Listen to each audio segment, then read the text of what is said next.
Production centric approach से profit centric approach तक खेती को ले जाना हो, खेती को लाभकारी बनाना, इस सब का आधार जो है वो डॉक्टर स्वामीनाथन साहब के आयोग की रिपोर्ट, जिसे नेशनल फार्मर पॉलिसी का दर्जा दिया गया था, उसकी सारी रिकमेंडेशन पर आधारित है।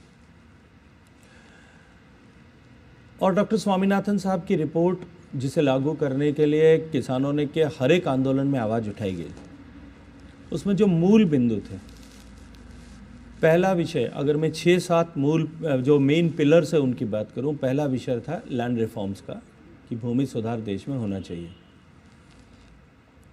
दूसरा विषय था इरिगेशन कवरेज बढ़ना चाहिए। तीसरा विषय था free flow of agriculture credit होना चाहिए।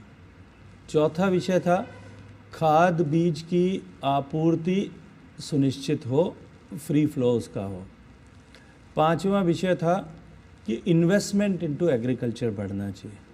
छठा विषय था कि कृषि को लाभकारी बनाने के लिए किसान की फार्म इनकम पर डिपेंडेबिलिटी कम करने की आवश्यकता है, और इसके लिए अलाइड सेक्टर्स को, चाहे पशुपालन होगा, चाहे मधुमक्खी पालन होगा, चाहे मछली पालन होगा, चाहे पेड़ लगाने का होगा, चाहे हॉर्टिकल्चर डेवलपमेंट का होगा, इन सबको स्ट्रेंथन करने और प्रमोट करने की आवश्यकता है। सातवां विषय था कि पोस्ट हार्वेस्ट इंफ्रास्ट्रक्चर में डेवलपमेंट होना चाहिए, उस पर ध्यान दिया जाना चाहिए। आठवां विषय था कि एग्रीकल्चर इंश्योरेंस का एक जो है रोबस्ट मैकेनिज्म देश में बनना चाहिए।